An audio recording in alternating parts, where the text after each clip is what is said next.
parler maintenant du pèlerinage en lui-même. Quand tu t'en vas à la Mecque, Imam Konaté, c'est ça. quand tu arrives la première fois à la Mecque, la Mecque, là, c'est à Médine, non? La Mecque, c'est à la Mecque. Voilà, c'est à la Mecque. La Kaaba, c'est à la Mecque. La Kaaba, c'est à la Mecque. Quand tu arrives net, Oui. qu'est-ce qui se passe? Parce qu'on voit les gens dans les habits blancs. C'est ça. Il y a plein même qui font photos, qui mettent sur Facebook. C'est ça. Tout ça, on ne sait pas si là-bas, là, c'est coin de Snap. Ah, mais c'est vraiment les gens qui sont à la Mecque et puis font photo pour mettre sur Facebook. Tu allais prier ou bien tu allais faire photo?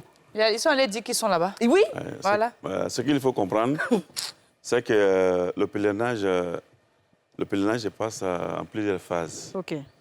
Il y a une phase pré-pèlerinage où nous partons, nous les Ivoiriens, nous allons directement à Médine. Le séjour de Médine ne fait pas partie des routes de pèlerinage. Mais comme c'est le lieu où le prophète sallallahu alayhi wa sallam a vécu et a terminé sa mission, il y a beaucoup de lieux sacrés là-bas, également des lieux historiques. OK. Donc nous viendrons, pendant le séjour à Médine, il y a deux types de visites. Il y a les visites externes qu'on appelle ziara, et puis il y a les visites externes. La visite interne, c'est au sein de la mosquée, où il y a la tombe du prophète lui-même, sallallahu alayhi wa sallam.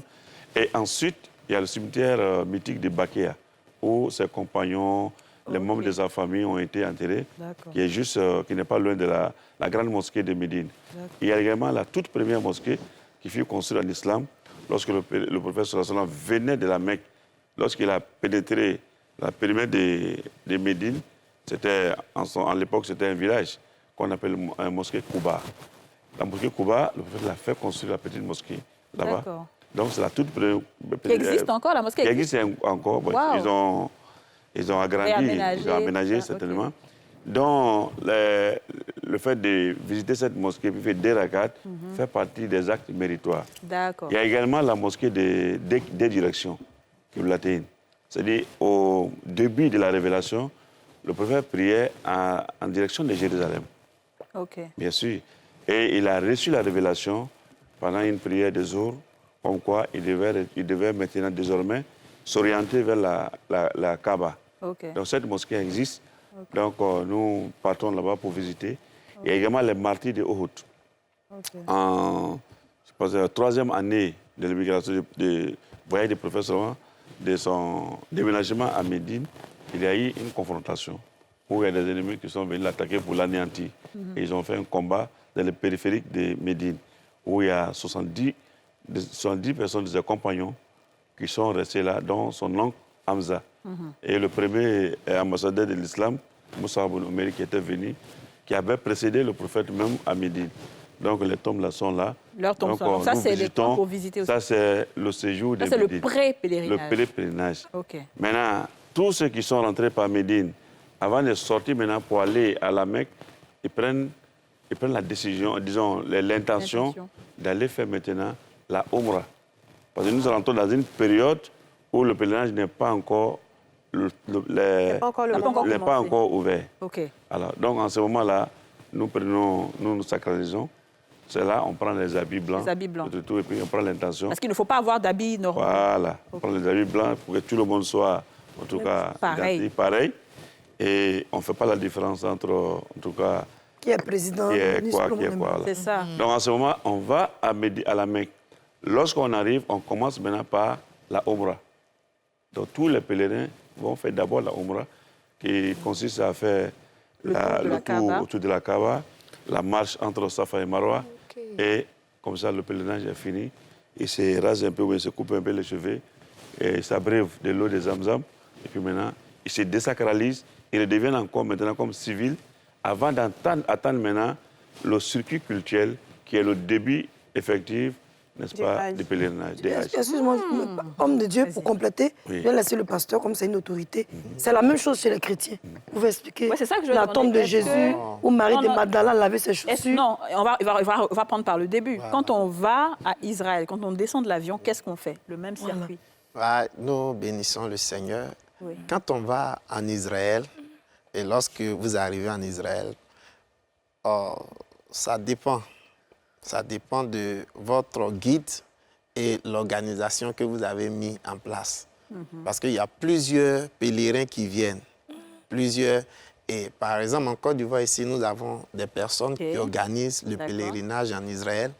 Et bon, moi, je suis allé avec une agence. Voilà, elle organise. Et lorsque nous sommes arrivés là-bas, ils nous ont donné le programme. Voilà, nous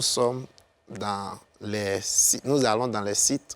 On peut passer 3 nuits à Bethléem, 3 nuits en Tibériade, 3 nuits à Jérusalem. Donc, il faudra préciser pourquoi Bethléem, pourquoi tout ça. Bethléem, c'est quoi? C'est le lieu de naissance de Jésus. Expliquez un peu, en fait, pourquoi Jésus. Effectivement. D'accord. Et on vous laisse le choix de... Si vous avez votre prière, vous pouvez prier. Bon, certains même ne prient pas, on écoute les guides. Pendant le trajet... Attends, c'est gâte-moi les chrétiens. Non, certains ne prient pas pendant le trajet, il n'y a rien qui est obligatoire. Tout ce que vous faites, ça dépend de vous, de ce que vous recherchez. Effectivement. C'est pourquoi vous allez là-bas. Effectivement. Okay. Merci. Alors, d'accord, OK. Alors, ce que je veux comprendre, Yacine en a parlé tout à l'heure, tu disais que le rite ou alors le circuit qui se fait pendant le pèlerinage dépend de l'agence qui t'emmène. Oui. Donc, ça veut dire que chaque agence a peut-être son circuit. Oui. Donc, vous n'allez pas forcément faire le même circuit, vous tous, quand vous venez. Je ne suis pas vraiment d'accord avec lui. Quand on va en Israël, c'est pour découvrir, comme on dit, le circuit, là où Jésus est passé de sa naissance à sa crucifixion et à sa résurrection. Et donc, il y a des passages, il y a des endroits vraiment précis. Il y a des coins obligatoires. Il y a des coins obligatoires que tu dois voir. Bethléem, c'est la naissance de Jésus. C'est ça. Là où il a été cloué à la croix, c'est à Golgotha. Donc, il y a le passage aussi Golgotha. Et le tombeau aussi, où Jésus est ressuscité, où il a été enlevé. Donc, c'est quand même... Il y a des passages qui sont quand même importants. Entre-temps, où est-ce qu'il a été charpentier, tout ça. Après, on peut décider parce qu'il y a beaucoup. C'est pour ça que 10 jours, c'est vraiment le minimum qu'il faut faire en Israël pour vraiment connaître l'histoire de Jésus et apprendre. Et je pense qu'au-delà même du site ou des sites qu'on doit visiter, il y a quand même quelque chose d'impactant et d'édifiant spirituellement à voir, quoi. D'accord, OK, d'accord. Est-ce que tu voulais rajouter? Non, bon, ça va comme c'est un homme de Dieu. Il faut faire... En fait, bon, moi, je respecte l'autorité. Non, je ne vous coupe pas la parole. J'ai dit que certains même ne prient pas. Donc, ça vous a choqué. Effectivement, l'année passée, j'y étais en août. Et cette année encore, non, l'année passée, c'était en avril. Et cette année, en août, j'étais en Israël. Et l'année passée, mon expérience avec le groupe est que certains sont partis juste pour les vacances, les congés. Ils sont allés se reposer. Mais pour ceux qui prient, là, nous, on parle de ceux qui prient. Bon, c'est ça, je vais lui répondre. Il ne faut pas les gens m'attaquer, mais m'en fous. Parce que si vous m'attaquez, Dieu va me protéger. Bon, qu'est-ce qui se passe? Jésus est né, il est né où? Il est né à Bethléem. Donc, quand vous allez, vous commencez par Bethléem, là où Marie a reçu le Saint-Esprit, qui lui a dit, femme, tu tomberas enceinte. C'est aussi dans le Coran. Mariam va recevoir Issa. Vous connaissez ça au moins? Non, c'est pas grave, Yasmine. Non, ça peut dire qu'il y a l'endroit. Après, le parcours de Jésus, où il y a eu le paralytique, où il y a eu les aveugles, où il y a eu la piscine de Bethléem, il y a tous ces passages où il a fait des miracles, jusqu'à ce qu'il arrive à la croix de Golgotha, là où il était crucifié, de la crucifixion, où il est monté, l'Esprit est monté, le Saint-Esprit. Et là où on l'a enterré, la Bible dit qu'il est descendu, il a fait 3 jours, il a prêché la parole, et il a arraché la clé du séjour des morts, il a été ressuscité. Là où il a reçu le Saint-Esprit, là où Marie, sa mère en griffe et Marie de Magdala qui sont allés, et puis la pierre a été roulée, et puis ils ont dit, Jésus est ressuscité, alléluia. Et il a dit, je vous laisserai le Saint-Esprit. C'est ça, on veut savoir, au fait, pour que nous, là, les chrétiens, à cause de vous... Maman n'a pas ça. C'est qui disent quoi? Tu as tout dit, maman n'a pas ça. Moi, j'ai honte. Je suis jamais allée, mais comme je suis chrétienne, que je crois à la parole de Dieu, je connais l'histoire de mon Seigneur. Que pour certains, que ce soit dans le pèlerinage musulman comme dans le pèlerinage chrétien, pardon, est-ce qu'on sent effectivement qu'il y a des miracles qui se produisent dans la vie de tous ceux qui y vont et qui ont vraiment la foi? Parce que comme on a dit, il peut y avoir un musulman qui s'en va pour regarder seulement la Kaaba et puis c'est tout. Mais la personne qui a la foi, pour ceux qui ont la foi, est-ce qu'il y a des miracles qui se produisent dans leur vie, dans leur retour de pèlerinage? Effectivement, il y a... Nous, c'est-à-dire que le mot miracle a une autre signification en islam. D'accord. Le mot miracle s'exécute seulement devant, pas des prophètes, pas des messagers, lorsqu'ils sont devant un défi. Par exemple, quand il y a un défi, alors si tu es véridique dans ce que tu dis, alors opère-nous, voilà. Et puis... ça ou ça. Là, comme ça, lui, demande à Dieu et puis ça s'exécute. Ouais, si tu es face à un problème... Tout ce qui est un saint, tous les saints peuvent avoir des choses que nous appelons karamat. Karamat, c'est la grâce d'Allah, la grâce divine. Chacun de nous ici peut par rapport à sa sainteté, par rapport à son assiduité, par rapport à sa pratique, par rapport à son respect des rites, par rapport à son abstinence, par rapport aux interdits, alors Dieu peut nous faire des grâces. Et ces grâces-là, ça s'opère beaucoup, n'est-ce pas, à la Mecque. Moi, personnellement, je peux dire que Dieu m'a fait grâce. Pour la première fois que je suis à la Mecque, c'était en 97. Quand je suis allé à la Mecque, la seule chose que j'ai demandé, dont je me rappelle, j'ai demandé à Dieu de faire de telle sorte que je revienne ici plusieurs fois. Vous avez compris? Donc, pour moi, je suis allé, je ne sais même plus combien de fois je suis allé à la Mecque. Mais c'est encadré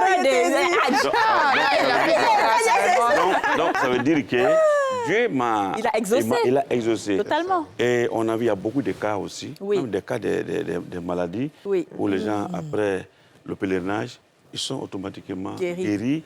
Et il y a des vœux, il y a des gens qui font des vœux, et les vœux sont exaucés. Nous avons beaucoup de choses. Et il y en a qui ont essayé de défier même, n'est-ce pas, l'ordre divin, et qui ont été sanctionnés. Il y en a qui sont partis avec des fétiches. Mais ils sont devenus méconnaissables. C'est qu'on les retire. Et lorsqu'on les a retirés, ils sont devenus normaux. Je vous ai dit que la fois dernière, on a eu une histoire ici d'une dame qui a confessé ses péchés parce qu'elle devait partir à la Mecque. Parce qu'il y avait déjà une femme qui avait tué l'enfant de son mari. Et quand elle est partie à la Mecque, elle a fait le tour, elle n'a pas vu la Kaaba. C'est ça, je voulais demander. Elle n'a pas vu. Il y a un autre cas. Il y a une qui est partie. Bon, vraiment, elle n'était adepte d'aucune religion. Donc, ça veut dire qu'elle était mécréante. Elle ne croyait pas en Dieu. Et lorsqu'elle est venue à Médine d'abord, elle a commencé à faire des songes chaque nuit. Donc, on venait lui dire que donc, c'est Dieu qui veut défier. Si tu ne te convertis pas ou que tu ne te retournes pas, ce qui est devant, c'est la pire pour toi. Et on a été obligé, puisqu'elle ne pouvait pas sortir avant la fin du Hajj, on était obligé de l'envoyer à Jeddah pour venir la cacher, n'est-ce pas, quelque part là-bas, avant la fin du pèlerinage, pour qu'elle se retrouve, pour qu'elle revienne. Donc, ça voudrait dire que ce sont des choses qui sont réelles. C'est vrai, j'imagine. Ce sont réelles. Alors, si tu es très méchant, très, très, très mauvais, Dieu peut alors révéler ça aux gens là-bas. Même en Israël, il y a Sodome et Gomorrhe. Donc, nous n'appelons pas ça des miracles. Parce que ce que les gens appellent communément miracle, chacun de nous peut le faire. Mais c'est par rapport à son lien avec Dieu. Chacun de nous peut faire des miracles. Chacun de nous, en fait, c'est ce qu'on appelle miracle. Mais nous appelons ça les karamates, c'est-à-dire qu'il y a des grâces d'Allah subhanahu wa ta'ala par rapport à ton lien avec lui. Ça, je suis d'accord avec ça. J'adore, franchement. Merci. Alors dis-nous, tu vas prendre la même question qu'Aurélie, mais ça, j'en suis persuadée. Généralement, dans les lieux saints, il y a beaucoup de il y a beaucoup de grâces, beaucoup de miracles.